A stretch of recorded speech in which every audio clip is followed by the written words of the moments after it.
back to Mad's World. Today I'm joined by the wonderful Tait McGregor. Hello. Thank you for having you? me. I'm so good. I'm stoked to be here. Oh, thank you for coming down from Sydney. Flew in for this. Oh, stunning. I love it. And we're both heading to Kneecap later, which is super fun. Free gig in Fed Square. When I saw that pop up, I was just like, that's crazy that I'm in Melbourne at that time because I've been dying to see them and I missed out on their Sydney show. So it honestly sold out so quickly. Yeah. Yeah, obsessed.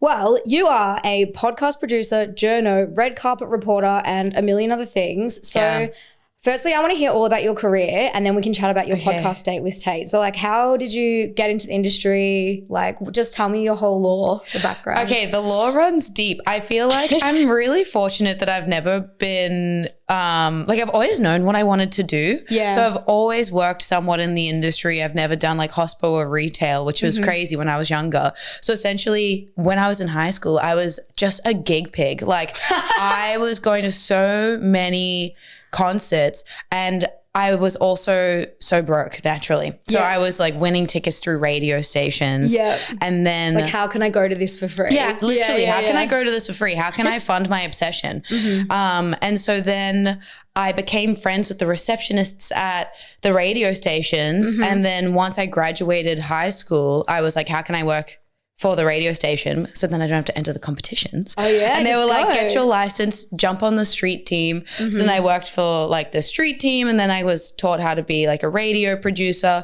Meanwhile, I was studying journalism at university. When I was similar course. Okay, nice. I did you understand. Media. Yeah. Words, girls. And then whilst I was like in high school, I also had started a little music blog of just reviewing concerts and stuff. And so I used that portfolio to then pitch to magazines. So I started writing for magazines whilst I was working on a street team. And then that moved into, I got like a job in television as like a production coordinator for Network 10. And then just from then, I just like, I guess worked across radio, television, music journalism, and then that all became sort of my tool belt for what I do now, which is creating my own show, which is Date with Tait. So that's like a podcast as well as an online show. So that's running a whole production team as well as like producing the show and researching, scripting, editing, and then also the promotion side of it, knowing how radio works and working with magazines, like how print all works. So yeah, it's kind of become somewhat of a conglomerate. It's the best when that happens because I'm a bit older than you. I'm 32 in July, which is super gross to say and admit online, but it's fine. Aging is a privilege.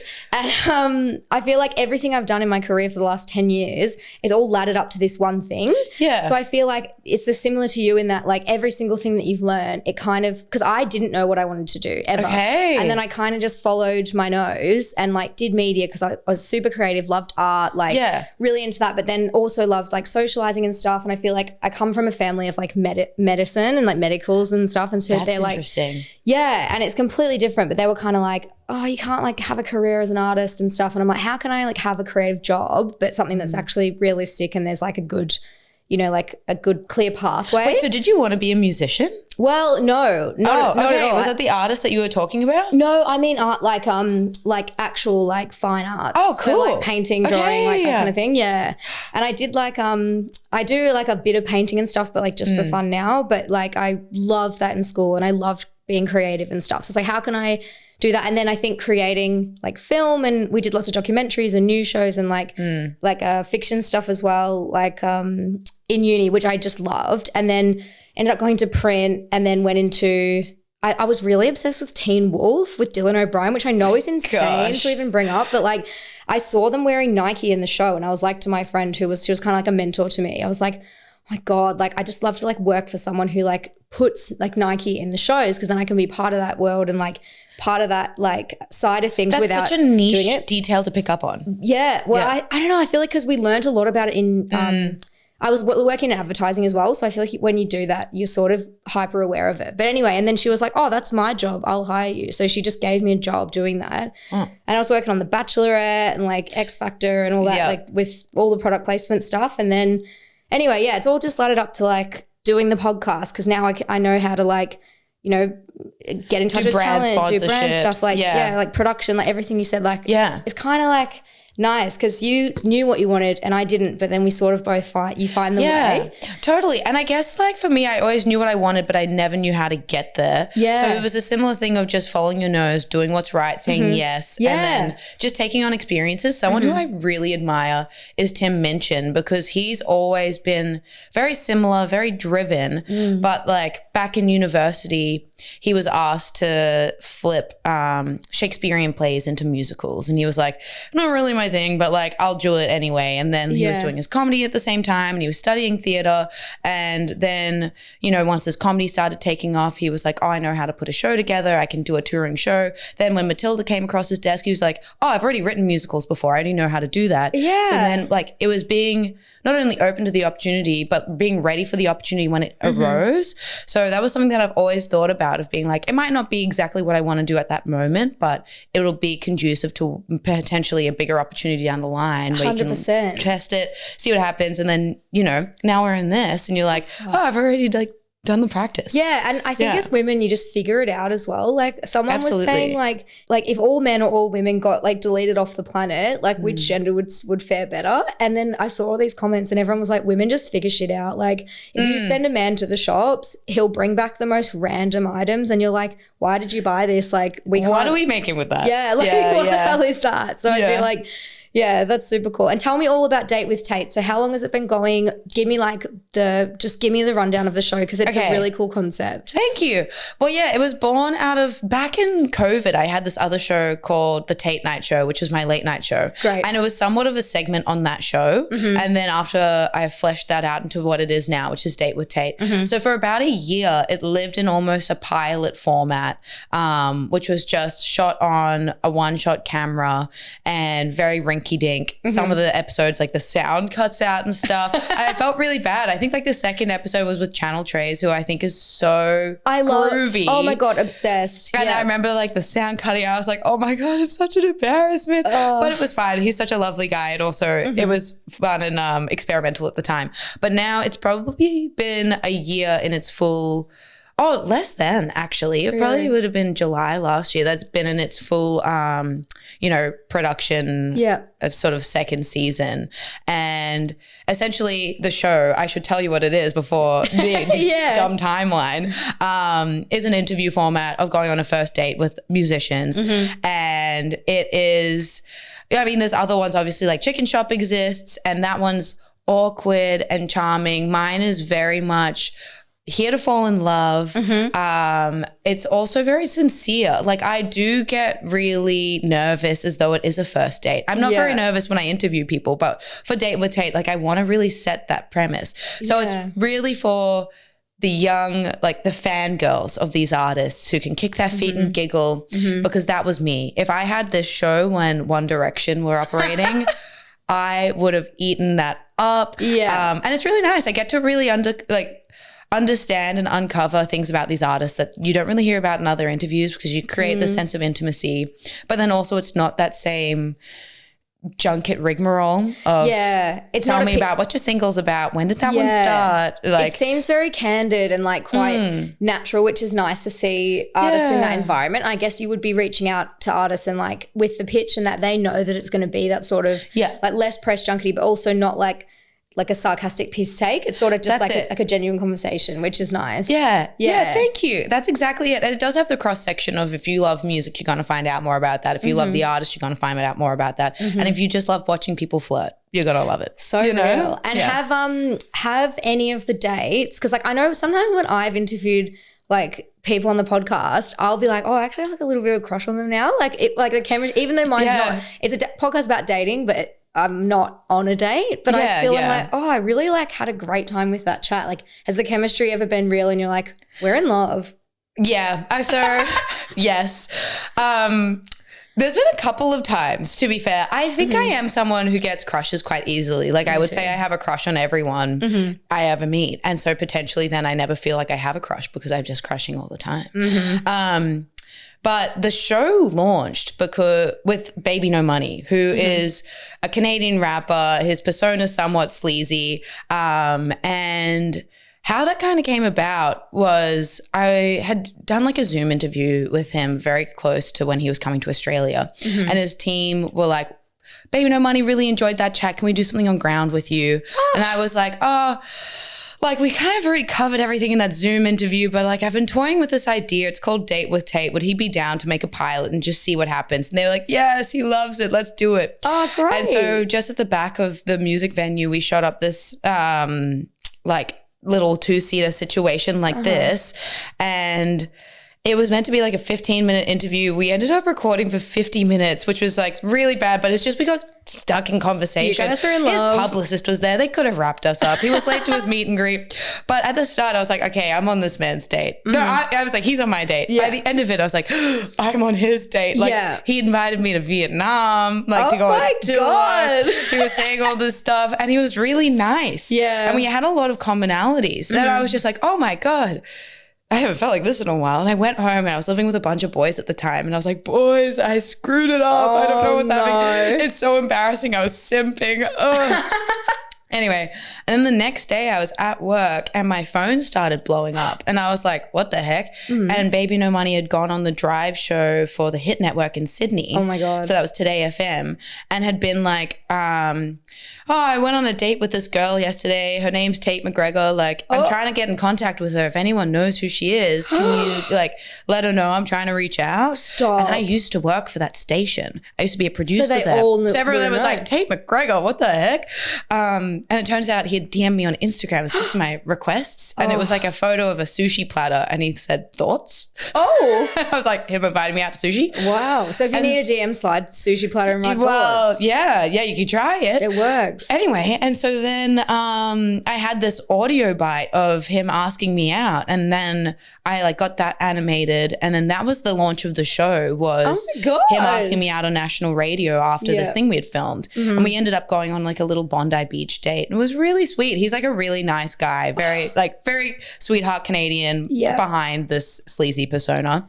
And then so that's how the show launched with this kind of moment of what was this thing that Tait had filmed that has this guy asking her out on national radio. Everyone would have been so keen to see it too, to see like the date that like hooked him, you know? Yeah, totally. And we've shot a second date as well. So he's come on the show twice, which is fun. Yeah. Does he live in Canada or does he live in Australia? He lives in Vancouver. Oh, yeah, he lives in Vancouver. You got somewhere to stay if you go to Canada. Yeah, I suppose so. That is also one of my fatal flaws. I always like people who live overseas. Honestly, I'm dating a Scottish guy right now. And it's like we're back and forth. Like, should we like just end this? But like, does he live here? Yeah, but he's like not forever. So it's like we're trying to figure out like what to do. And it's like every week we're like, no, like we can't do this. But you gotta follow your nose. Keep following your nose. Like, how much longer does he have here? Oh well, he wants to go work in the mines. Okay. So I don't know. Mining money. So real. I mean, Thailand, Bali, FIFO. True. I could be a FIFO WIFO. That sounds kind of fun. Yeah, I don't know. Would I like that lifestyle? I can't tell. Yeah. I can't tell. So yeah, that was one. And then my most recent episode was with the Lynch brothers. So Ross Lynch and Rocky Lynch. Oh my God, that's awesome. From the Driver era. Yeah. And that one was really flirty. Was it? That was one, Ross, there's a couple of outtakes that I've posted. Mm-hmm. He knows he's on camera, so it's fine. But yeah, that was one which I was like walking away being like, what the heck? Like, I don't know. We got into a bit of hot water that episode because the week that came out, there was a lot of discourse on X, which I'm not on. Yeah. About the boys doing sketchy stuff when they were in relationships and everything. And then there's this like viral footage of me going around being like, hi, la la la. Oh my God. And it's quite a flirty relationship. I mean, it's all good publicity, isn't it? All good publicity. Even though X is a total bin fire, like I still, for some reason, I have my notifications for X on and I'll get a random pop up and click on it and I end up in a wormhole. I'm like, this is hell. Yeah, this place is not good. Yeah, I used to be on it when I ran fan accounts for. You are a fangirl. Oh yeah, this is me in high school. I started as a fan, so that's why a lot of my content is for fans because I really recognize the sort of content that I was wanting at that time when I was so like fervently obsessed with an artist. Yeah. So that's the person that I'm trying to service, is that I want that like deeply researched, that really intimate setting, and then stuff that you're not getting anywhere else. So yeah, I used to run fan accounts for One Direction and like Cub Sport and stuff like that. And that was all on X. And then once those days were over, I got out there. Yeah, it's so interesting. I've never really been a fangirl, but I've always shagged musicians and been obsessed with musicians. God. So I'm like, if I go to a gig, especially in London, because they're just fucking everywhere. And like, I just would like, I'd just be on Hinge, like finding like just disgusting guys. Like, see, I do the opposite. Yeah, I try to not get into that world. I just love them, but like it never bodes well for me. Like obviously I'm single, so it's just like. Hey, you said you're just dating a Scottish guy. What's going on? Loosely, it's such a loose term, but you're seeing a man. Yeah, aren't we all? Yeah. Really? Oh my God. Well, I'm actually currently getting ghosted right now. Oh, what? Wait. So I don't even know. Maybe I'm not. Are you okay? Oh yeah, I'm absolutely fine. Okay. Yeah. I'm glad. At least you're dating loads of like hot musicians, which is like that's my dream. Potentially, yeah. I was just like, I wonder if maybe that's a factor. But that's like, fully happened to me before. People are meeting me knowing that that's, you know, it's art. It's at the end of the day, right? It's content. It's not actually. It's not anything. Real. And also, like, I think you have to date someone like, because I was matching with guys on Hinge for ages, and then I never wanted them to follow me on Instagram because then they would see like everything I'm posting and stuff. Because like when it's about dating and feminism as well and sexuality, like a lot of my discussions are very like I'm not like a, you know, hardcore feminist, like hating all men, even though like I might say it sometimes, but I feel like that is very much my personal brand. And then guys would like, we'd be having a great chat on Hinge or like my number, and then they see my Instagram and then it's ghost. And it's like, so I feel like but it's also like, that's not the type of person you want to date anyway. You want someone who can handle those conversations. That's what I'm saying. And understand. So if it scares them away, better off without them. Exactly. And like understand that it's not like, it's all tongue in cheek. It's a piss take. Like there's been so many times when like the tabloids like Daily Mail and that will take something I said and then and they'll just run with it. Like I said that all, men should pay a deposit if they're going to go on a date with a woman, and then if they cancel in 24 hours you get to keep the deposit. And I said, obviously I don't actually think that should happen, but then when the tabloids get something they just run with it, and it's like people are commenting being like, you're a fucking idiot, like how could you even think that that's a good idea? I'm like, it's a joke. Like, but also surely escorts do that. Yeah, facts. Yeah. And everyone in the comment section on Daily Mail being like, oh, they have another name for that. It's called a prostitute. I'm like, yeah, slay. Gosh, slow news day at the Daily Mail. Literally. That's crazy. Yeah. Funny though. Yeah. I was going to say, is there any guests that you've had? Because I feel like working in talent, sometimes the brand or persona that someone gives off, their real personality can be completely different to that. And I think like, is there anyone that you thought would be like a total dick or something, and then they were really sweet and really loved it, or someone you were really nervous to interview and you're like, oh wow, that was actually like an awesome experience. Like I really loved that. Yeah, like definitely across my entire career there have been a lot of people like that. I mean, Baby No Money is a good example where like him on camera is a different person to who he is off camera, but he is quite an intense guy off. Like he's like always on sort of person. Someone I was also really pleasantly surprised by, which shouldn't come as a surprise, was Lizzie McAlpine, because I think she can be seen as someone who's quite like reserved, laid back, somewhat nonchalant, and her on camera was like, potentially was also the setting. Maybe this was just my work, but she was giggly and fun and upbeat. And I thought it might have been a harder episode to break that facade of being like, if I can, my job for that one, I was just like, if I can get her to laughing, that's a job well done. And I was like, oh, that was really delightful. Like that was such a fun episode. So it's always those ones that I get nervous about of being like, oh, will this fall flat? Yeah. But no, she was really nice. Who else? I've not really had too many nightmares, which has been good. Declan McKenna is a funny one. He's brilliant, isn't he? He's so brilliant. He's really funny. He's really funny, very sweet. And that one was interesting because I felt at the end of my episodes, I also get my dates to do a review of whether they liked the date. Love that. I've been trying to implement that more in my real life. I love it. I like people who are transparent. Yeah. Send the Microsoft form off. Get the rating. Not that legit.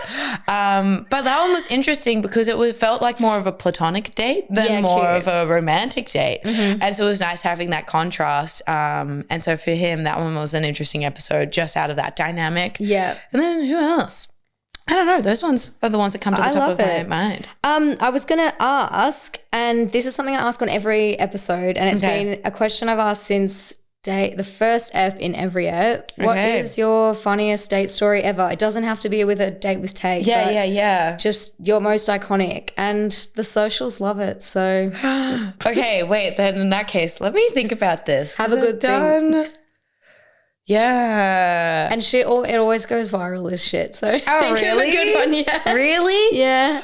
I'm trying to think about recent dates that I've been on that were horrific. Or just chaotic or really funny. Yeah. I can just remember there was like this phase back in the day where I was just going on heaps of dates and I'm trying to figure out what was like a good one from there. A lot of them were just flops, some of me trying to get out of them, which is really bad because I feel like I give people a lot of time. Yeah. I would say the shortest date I've been on was probably a 15-minute date and I was like in and out. And normally I'm a real people pleaser and that was a really hard situation of trying to leave. One, he was half an hour late. At that point, I should have left. Yeah, 100%. You can't be half an hour late to a first date. Unless he's messaging and saying, hey, I'm going to be here at this time and then he actually comes at that time. Well, yeah, absolutely. Yeah. Unless you're communicating that. But like I was standing out the front. It was also a hidden bar and he'd never been there before. I had. So I was like, I'll wait out the front so you know how to get in. Yeah, he'll get lost. And he was half an hour late. So I was standing like at the curb, just kicking my feet, being like, where the heck is this guy? So boring. And it was a Hinge date. He rocks up and I was like, I don't know, got a different vibe in real life. And he was American. This was in Sydney. And he was like, what do you do? I was like, I do media and all that sort of stuff. And he's like, I used to live in Los Angeles. What? I don't care. Like, anyone could go there, bro. Anyone can live there. Yeah, anyone can live there. I think he was also in engineering. So he wasn't in the world of media and entertainment. But he was like, I have friends who work in media and entertainment in Los Angeles. I was like, okay. And that was where the date started, was this weird flex of being like, I know people who live in a city who do a similar industry and that city is known for that industry. It's so embarrassing. I was also a bit like, same, but I wouldn't say that. And also it was just a weird place to start. Yeah. And he just had this real, I don't know, just sleaziness that I was like, hey, I've got another dinner to run to. I'm so sorry. So I was literally in and out within 15 minutes. Wow. There was also one other date where this man just didn't stop talking about Star Wars. Okay, I would be into that. See, I've seen Star Wars once and it was on like somewhat of a marathon. Yep. So I didn't really know exactly what I was consuming because I think I was just like in a haze for half of it. So fair. But I was just like, he was like talking about Star Wars and I was like, I haven't really watched Star Wars. Oh no. But then he continued to talk about Star Wars to the point where I was like, it's hard for me. there's something else we can relate to. Yeah, like here. I'm not engaged with this convo at all. I don't care. Yeah. And also his friends had dropped him off at the date and they like lingered to like watch. Like behind a menu, like a giant comically large menu. It was a pizza. So it was like an Italian restaurant. What? And it had shutters as the windows. And so they like loitered in the car outside and like watched him come in and I was watching them watching and then like watched us greet and they were like giggling and then they drove off and I was like, were those your friends? And he was like, yeah, they wanted to see what you look like. I was like, Jesus. Just weird. Anyway, there's just been so many, honestly, in the way that dating could go, not crazy. Yeah. Not crazy stories, but just minor nuances that I think we can learn from. Yeah, love that. I went on a date recently and I've been wanting to tell this story on the podcast for so long because it's so funny. But basically I was chatting to actually, it was with my Scottish man. So yeah. Okay, so it mustn't have gone terrible. No, it's just hilarious. Okay. But basically I was like, we're chatting about like Scotland and like things like quintessential Scottish things. And then we ended up talking about, because he's from Glasgow. Oh, nice. The Glasgow Willy Wonka experience. Oh, and I was like, oh my God, were you there when that happened? Like, did it go viral? Yeah. I mean, not did it go viral? Like, were you there when it happened? And did you go to it and stuff? And then he was like, oh, you know the Oompa Loompa? And I was like, yeah. He goes, I slept with her. Wait, that is a crazy claim to fame. I was like, that's the best flex ever. Like, so do you good. think that's legit? Do you think he actually did? It's fully real. And the funny thing is that like the whole time he was being like to his friends, I actually think that Oompa Loompa is like really fit and stuff. And then like he saw her on the news like getting interviewed and he was like, wait, I slept with that girl. Wait, can we pull up this Oompa Loompa? I need receipts. I need to see what this girl looks like. She just looks like, you know, she's pretty and stuff. Okay, wait. Oh, yeah, you get it up. And that's when I'll get it up and I'll put a picture of her here when I do it in post. Oompa Loompa, Willy Wonka, Glasgow. Because like, I think the fact that he was willing to tell me that, I was like, oh, you're funny. Like, we will get along. And so then I told a funny story about like someone I'd shagged and like we were both just laughing. I'm like, this is good. Like this is the energy of someone that like doesn't give a fuck. Oh, nice. And I need someone who doesn't give a fuck. Now I want to hear the story you told. How would you one up that? Mine was, mine's insane. I can tell that one, but I can't name who it is. But I ended up going back to a hotel with a guy from the band of a famous musician in England. Okay. And I went to his hotel room and he was showing me his instrument. I was so drunk. He was super stoned. And then I was like smelling his instrument. He's like, why are you doing that? And I was like, oh, is that not a thing? He's like, no, don't do that. It's so weird. And then Wait, why were you smelling the instrument? Drunk and I thought it was like, oh, maybe he wants me to smell it. I don't know. And what the heck? I know. And then we were trying to have sex, but like he was so stoned. I was so drunk. And then he's like, will you just give us a back scratch then? And I was like, okay. And I gave him a back scratch for 3 hours. And 3 hours? Well, then I passed out and then woke up. Passed out way sooner than that. You would hate this because I passed out, woke up, and then he was watching Star Wars Attack of the Clones on the TV. And I was like, Star Wars. What time is it? And he's like, it's 2 a.m. I was like, Jesus Christ. Wow. Yeah, so that was mine. But nice. This is the Willy Wonka. My internet's not letting me see her. The wig is like throwing me off a little bit, but like, I can understand. Yeah, you can see like the cuteness. But hilarious. Loved it. Yeah. Good on him for saying that. I know, right? I like that. Yeah. And we like a transparent man. And we just like funny people. Like I'm just sick of people not being funny. Like it's so easy to just be funny. I agree. I think particularly there's like obviously first dates you're really worried about how you're being perceived. But then so many people are just like so caught up in that they're just not being themselves. Yeah. And as if you want to get into like dating someone having only put someone else forward that's not your persona. You know what I mean? 100%. And then they just get disappointed. Or like, because if you date someone, you're like, they're amazing. And then you get to know them and they're so different. You're like, what a waste of my time. Like, and now I'm kind of emotionally invested in this person because of who I thought they were and who I think they are, but they're actually not like that at all. So now I'm like trapped liking this person who I don't actually like. Yeah. So weird. Yeah. How dare you emotionally trap me into liking someone and it's not even you. You've snared me. Yeah. Do you reckon the podcast has made you better at real dates? Or have you always been really good at dates? I think because I'm a conversationalist. Yeah. I don't think I've ever struggled on dates. Like I've never been like horrifically nervous about dates or things like that.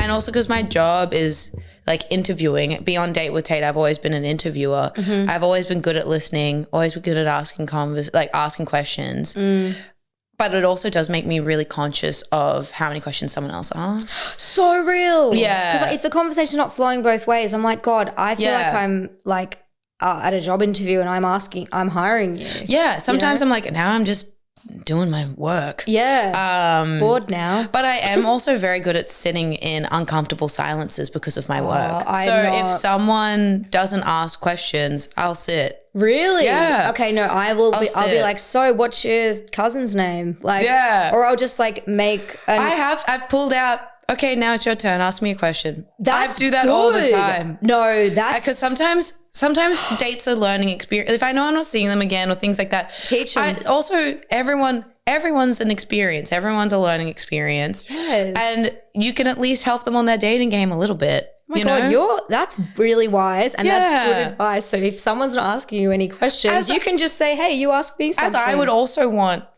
feedback. You know, if someone's like, oh, FYI, like. Shut up. Yeah. Stop talking about yourself. again, I feel like I'm self-aware, but that's fine. Yeah. Like I kind of want to know. Obsessed with that. No, that's like my favorite takeaway from this whole episode. Oh, nice. I'm nice. I'm just going to not just suffer through that. I think that's also just become something like, I think I've gotten better at dating as I've gotten older because I've grown more confident in who I am and how much I bring to the table, and like just confidence in my personality of being like, I'm someone who's lovable and is someone that people would want to get to know. And so what's the point in hiding that behind some sort of facade of who I think you want to meet? You know what I mean? I love your attitude. Yeah. Where do you think you learned that? Was it from your parents or was it something from your friends, or like, how did you like adopt that growing up? You have a twin, don't you? Yeah, I reckon it could be having a twin because you're always gassing each other up and you're always like, I feel like being a twin is definitely, I don't know, because as someone, I'm like serial soloist. Like I am always, you know, an individual on my lonesome. And I feel like potentially having a twin, like particularly in my early adulthood, I had such a hunger for individuality. Yeah. Because you're always through schooling and, you know, home life, friend life, everything, you're packaged together. Yeah. So once you kind of have that independence and that opportunity to be independent, that's something that we really both grasped onto. And so I think in doing that, I really pushed myself to enjoy my time alone, because also it wasn't until I was 18 until I caught a bus by myself. Yeah. I always had my sister with me. This is such a profound introspective moment. Yeah. I feel like when you said that you're self-aware, you couldn't have been more self-aware in saying that, because you're so self-aware. Oh my God. Well, that, and also I've just done like years of therapy. So like I know a lot about like why I do a lot of things. But even I was at that point wanting to get into a job of conversation essentially. Yeah. And I'd never had a conversation with my best friends one-on-one. Like it would always be me, my sister, and my best friend. And because we have the same friends. That's fascinating. Yeah. When I was 18, I had to very diligently be like, hey, Maddie, do you want to hang out? But it would just be me and you. Like, is that okay? And I'd have to get like permission from my other friend to be like, yeah, that's fine. We can just go to the movies, the two of us. Yeah. But at that time I was so like very insecure in who I was as a person on my own. I wasn't sure whether I could make friends off of my own merit. And so I think in becoming like my own self-identity beyond being a twin, I also had to grow to love who I was. Yeah. And I think that's something that I've taken into dating, of being like, oh, like I can do things on my own. Yeah. I am worth getting to know. Yeah. Beyond, you know, what people think is like, you know, not a gimmick, but like extraordinary. Oh my God. You know what I mean? I'm so obsessed with that. And I feel like this is such a random like tangent, but I feel like it's similar for queer people and gay people that like I have met, in that they might not come out as who they really are until they're, you know, 20 and they finish school or something. And then by that time, just because my brother's gay, so this is kind of what I basing it on like my personal experience and like what I've seen happen is like, then he kind of like only started to find his confidence and independence and like express his true self from like age 20 maybe, whereas like his whole life he was kind of like hiding or trying to be someone else, or, you know, wasn't sure like who he was and things. And then it's sort of like once you are honest with the world and like you're like kind of a bit introspective and think about how you want to come across in the world and move through the world, like you have to learn that from such a developed stage already. So like I think that's why so many like there's a lot of like straight people or homophobic people that might be like, oh, gay people make being gay their whole personality, and it's like because they missed out on it for 20 years and now they're with a community that's like, you know, empowering and confident and like encouraging them to be who they are. And that's why I think that a lot of gay people are a bit more emotionally intelligent or in touch with their feelings, because they can lean into that like feminine side of things. If we're talking about like male guys, I feel like they can talk about their feelings and stuff because they've grown up talking to their girlfriends about it, or they're excited to explore that side of things because they've never been able to, but they've wanted but then to. I think also on top of that, because obviously heteronormalcy is kind of the world that our society lives in. For them to be like, oh, potentially I'm queer, that takes a lot of introspection of being like, am I? Yes. Self-discovery. What's the work? And that's also potentially why they're a lot more self-aware, because they've actually had to do a lot more internalized thinking rather than just drifting through the world nonchalantly and just being like, 100%. And just like the opposite sex. But I think, it's definitely similar. But also the thing that I was like, secretly, guys, I'm also an individual. Like there was no ever secrecy of, that sort of stuff. It's just what's a given though. Like it's just what was just like always the normal for you. Always the norm. And like it's interesting because like my sister is my best friend and I love her so much, and is like my deepest relationship in my life. Yeah. So it's also that thing where it's like we were both wanting separation, but we also still loved each other so much, and we also still wanted to be really close. So it was such like a growing pains moment. Yeah. But yeah, no. How old are you now, if you don't mind me asking? 27. Okay. I thought you just looked like really youthful. You have great skin. I have a routine. Before when I said I'm much older than you, I assumed you were like 23. Yeah. You know, people do think that. Yeah. People do think that, and I'm like, thank you. But also I'm like, is it my maturity? Do you think I'm immature? No, I think you're very mature. I'm obsessed with you. Oh, yay. If this was a date, I would have a crush. So yes. You're doing your job. So if you could pick any artist, dead or alive, to come on date with Tait, who's it going to be and why? Oh, I have such a hit list. Okay. Number one, like top person. Harry Styles. Get me Harry Styles. Yeah. I love that man. Yeah. Also because he just doesn't do any press. And I'm just like, he's actually just living his best life. Like I saw he did a marathon in New York the other Marathon, day. and he had like a 5-minute split. What the fuck? That's and like, insane. Yeah, literally. And like I was like, what is this? What is this kid doing? But good for him. Yeah, good for him. Good for him. Shaved his head, chilling. Like so random of him. Oh God, yeah. I want Harry. I want Chapel. I want like Olivia Dean, Sabrina, Billy. Like so many people. If you could only pick one, is it Harry? Because you're a 1D'er. Yeah, I think it would be an homage to myself, my past self. Yeah. Absolutely. I just want to know like about Larry Stylinson. That's like all I just need to know about in my life. What are your thoughts there? I think they 100% were in love and probably gay. But the receipts are there. Yeah, the receipts are there. I've seen the TikToks. Like also like good for them. Good for them. As they should be. Like why not? You're telling me if you were Harry or Liam. Oh, no, not Liam. Who is it? Louis. Yeah. Harry and Louis.